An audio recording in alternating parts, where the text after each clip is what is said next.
Yeah, like we've incorporated AI. There's a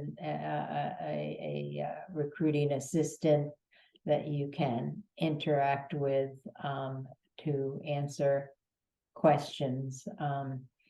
And given the type of organization that we are, our AI assistant is named Chase, is Yep. non-binary, that uses they them pronouns, Yep. and Chase is great. They answer, we've tested more difficult questions, and they can answer like, like, I hate you, Chase, you're terrible. And Yeah, what's the answer? they say, I'm very sorry that you feel that way. I certainly want to be able to help you. Yeah, it's Because Chase says, can I ask why you feel that way? yeah, right, exactly. It suddenly becomes an AI therapist. So That's next. yeah, but it's a way 24/7. If they have a question Yeah. about benefits or whatever, they can ask Chase. We also found that recruiting from our patients. So once we put some recruitment information in the patient newsletter, we got a real increase on clicks in our career site.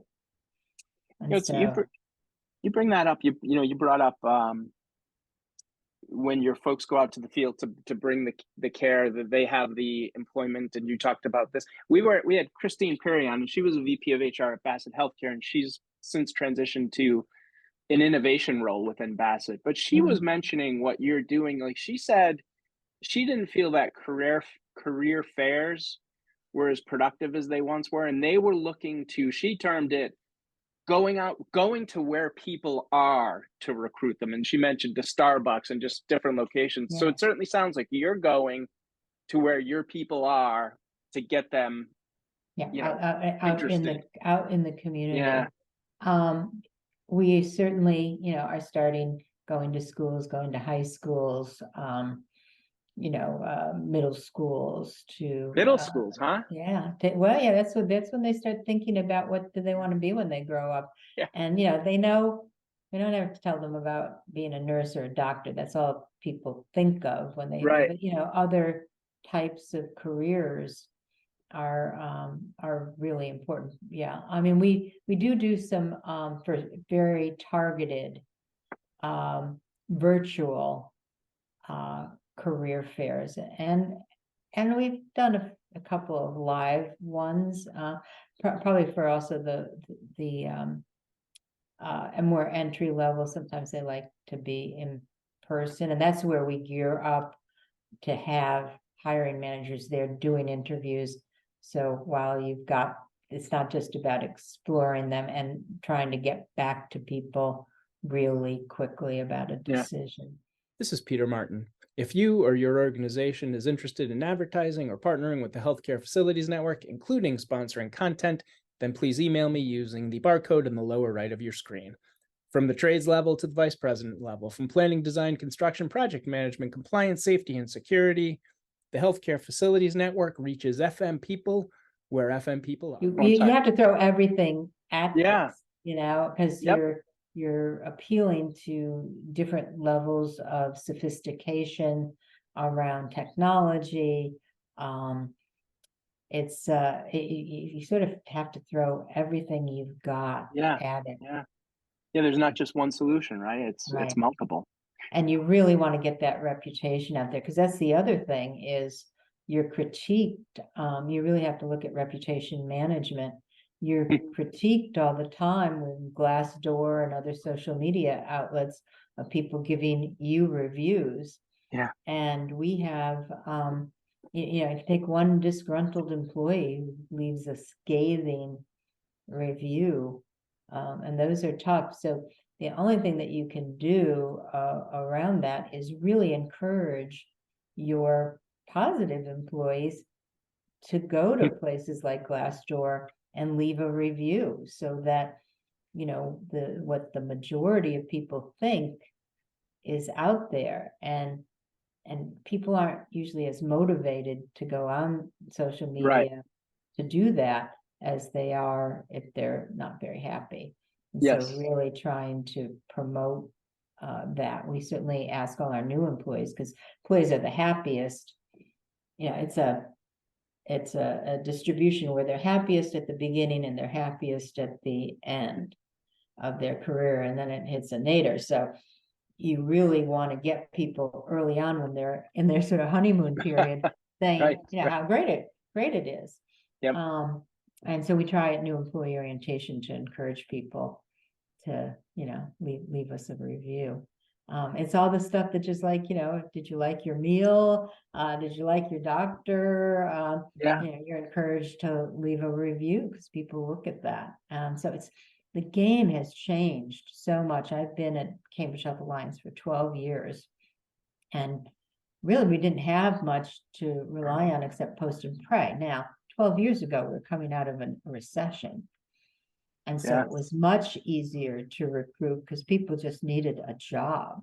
Yeah. And the pendulum will swing, but being a good employer is never something you try to do temporarily, or being driven by economic reasons. Really, you have to sit back and say, would you encourage your son, daughter, spouse, best friend to work here? And if that answer isn't yes, then something needs to be done. And if you're a leader, it's in your power. At CHA, HR really tries to partner with our leaders because they're doing things like schedules and buying things and looking at their budget. This people management is a piece of a good leader, but not 100%.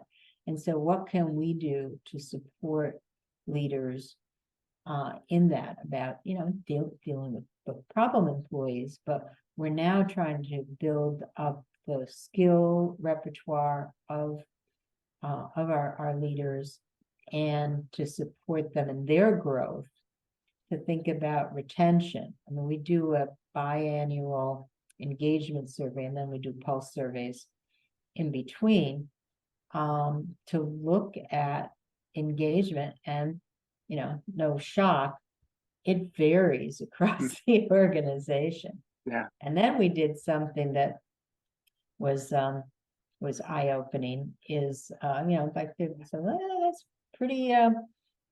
that's pretty good across the organization on this certain thing in the engagement survey. Pretty good. And then we broke it by race, and we that was a very telling story. So that has you start poking at this and saying, gee, we pride ourselves in being so inclusive, but there are certain groups that don't feel as included. So what do we do there? And it's good, because if you can measure it, you can do something, see if it changes. So there's a lot of tools, and I'm sure as a leader, you're like, wait a minute, they're telling me to look at my budget. Oh, wait, they're telling me to look at my engagement scores. Oh, I've got to recruit. I realize that it's hard.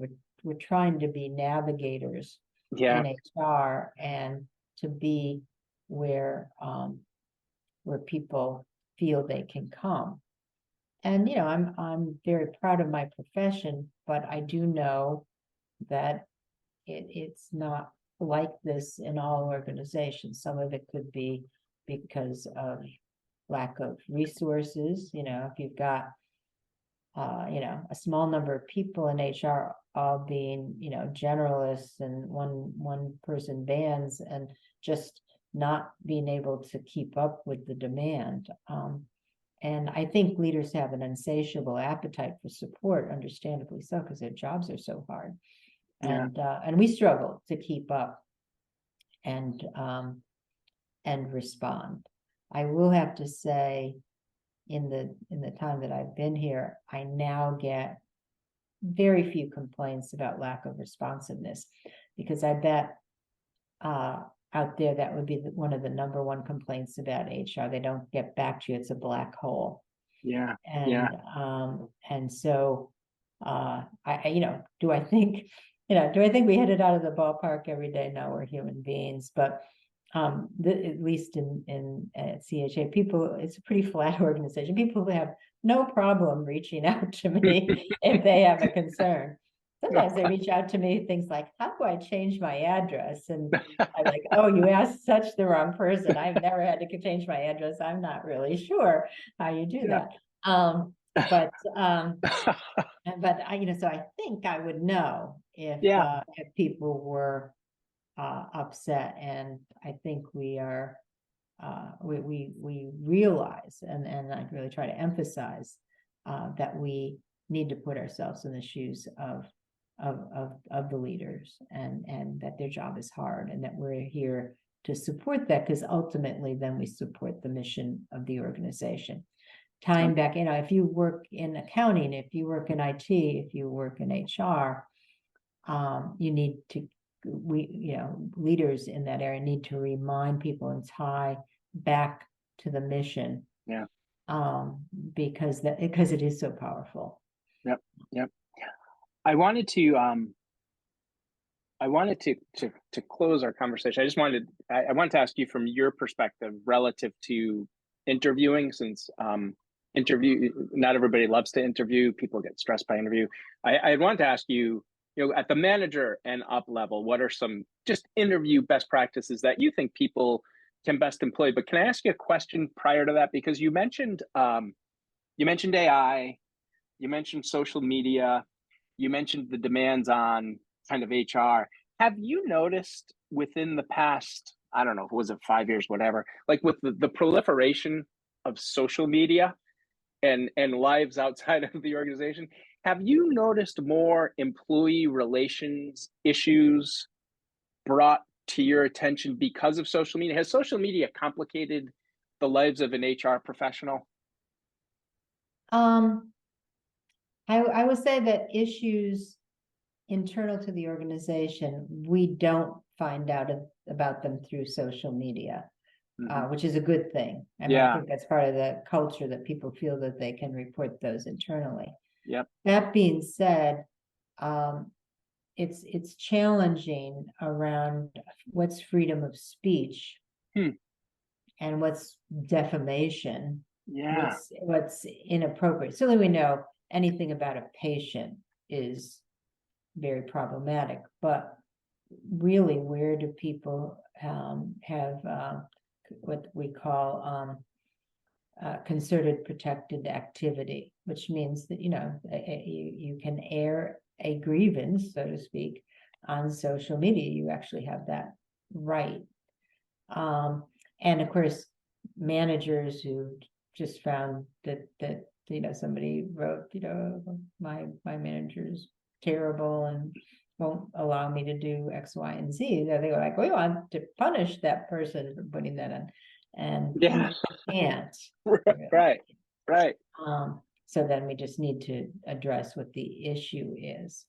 Other organizations may find this, but knock on wood, I've been gratified that we more grapple with people putting inappropriate stuff, or kind of, where is their private life? What if they say something mean and nasty about a coworker? Yeah. How do you address that? Which is also not that easy to deal with, because you're kind of getting into people's relationships outside of work. Right. So that's a whole complicated and also a legal realm where case law keeps defining it, because it's relatively new. Yeah, and you didn't get into this role because you wanted to be the arbiter of relations kind of outside of the work environment. I mean, it's the evolution is just, it continues to bring changes and kind of new frontiers for absolutely how you respond and react. I don't envy you from that perspective at all. That's not that much fun. No, I wouldn't enjoy that at all. I don't think. No way. So Our guest is Joy Curtis. Joy is the Chief Human Resources Officer at Cambridge Health Alliance in Cambridge, Massachusetts. Joy, if we could focus on, from a candidate perspective, interviews. Are there 3 or 4 best practices that you have found through the years that work for candidates? What's a good thing, and then maybe what's a bad thing to do? So what's a positive and a negative to avoid? Yeah. So positive things, and this is, we're not in facilities, but we're interviewing for our leader right now, so this is top of mind of like who did well in the interviews and who didn't. Certainly being prepared, research the organization, know, everybody's website, they've got their mission, they've got stories about the organization that will impress people that you did your homework and that you're probably really interested in the organization. Learn to be as concise as possible. You're probably going to be asked, tell us a little bit about your background or you and why you want to work here.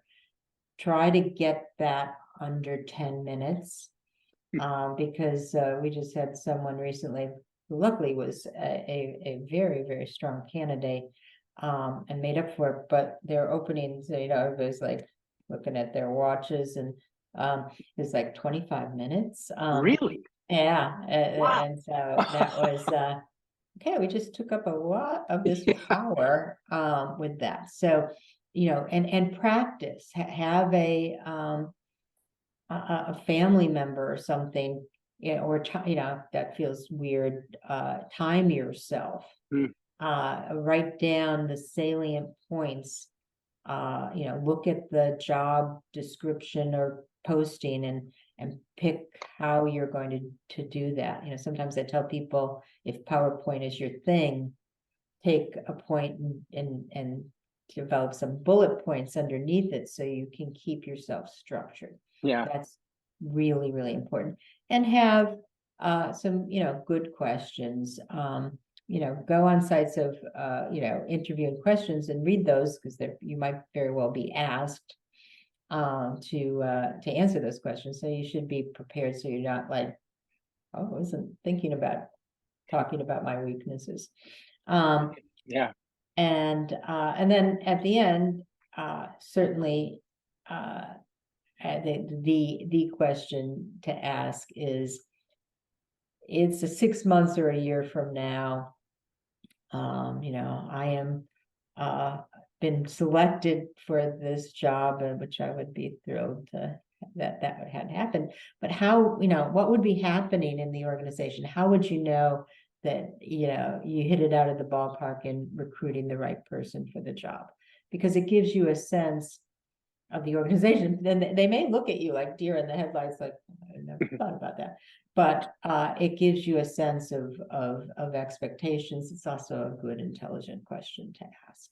Yeah, so that's a good question. I think those are the points. So the inverse is what you shouldn't do, right? Don't go on. I just love the inverse. Yeah, right. Don't go on and on and on. Try to have concise answers to questions. Take a few deep breaths so that you're not completely nervous. And the thing to remember, because I think we're like, oh my God, this interview, I could blow it. But we all know that they've done research, and the interview actually is not at all a good predictor of how someone will do on the job or good for selection, but it's what we all do. Yeah. It also means that, so if you get the job, great, you won't be thinking about this, but sometimes people are so nervous and they're feeling like, very badly if they don't get the job. They feel, that they haven't been affirmed as a good person. Remember, it's basically a random walk. And so you're just going to have to go in there, do the best that you can, and know that at the end of the day, it's not necessarily a personal reflection on you. It's a very imprecise process. If that helps like calm you down so you can be centered, in the interview and not be like, oh, I hope they like me. I hope they like me. If that's going on in your head, you're going to come across as somebody who's like, oh, please like me, please like me. And that's usually not what you want to be projecting in an interview. You don't want to be arrogant, but you want to be grounded of like, I hope you like me. I'm Yep. going to give you my best. But if you don't, it's okay too. I love that analogy, and I'm going to actually steal it, and I will credit you, is the random walk. Yeah. Like the interview is a random walk. I Yeah. really like that. Yeah. Yep. So all you can do, the only thing you can control in it is just put your best foot forward. Can I So ask you one no- last thing? And I know you have to go, but you brought up arrogance, and one of the things I like to talk about is the difference between arrogance and confidence. How do you assess? Because you need to be confident, and for some people, how do you assess the difference between arrogance and confidence when you don't know a person? It's much more. It's easier when you know somebody and you have a relationship with them. You can, but in an interview, what's the line between arrogance and confidence? the number of times they use the word I. That's what I was. Yeah. Yeah, it's like our timing is perfect because we're just coming off these interviews, and people said, you know how they never said we or never mentioned their team? It was always I. Now that may be that you want to present that you do things, but you know, we or you know, well, I led this, I had a great team, you know, obviously speaking clearly, coming from a grounded place is important. But I would say the biggest thing is, and then I did this and I did that. And you're like, you couldn't possibly have done all that yourself. You had to have a team under you. Yeah. So the more that you can talk about we, team, partnering with other people, I think that takes away from the arrogance. And it's funny, you know, you talk about and after a while, like it hits you at some point in that interview when you're talking to them, where kind of that light flips on. You're like, you know, they just keep saying I. And then when you hear it, you can't like unhear it. You know, Right. That's right. Always like a punch when it finally hits you. Boy, they're not talking about anybody else. And as you said, somebody's got to be involved. It can't be you. Yeah, not in everything. Right. You know, I mean, obviously don't never use the word I, but exactly. But when you're over eyeing it, that's that comes across as arrogance. Absolutely. Well, thank you for that. So, Jerry Curtis, thank you for your time this morning. I really appreciate that. Great perspective, and I hope people enjoyed that because it's a different look into HR. Great. Well, thank you, Peter. You allowed me to talk about some of my favorite topics, so this has been wonderful. That's what I love about doing it, because people are, you know what? Most people are passionate about what they do, and you never always get the chance to kind of tell people because you're always doing. Right. That's right. That's exactly right. No, I enjoyed it. And so I thank my guest, Jerry Curtis. This is Peter Martin from the Healthcare Facilities Network. As always, thank you for tuning in and have a great day.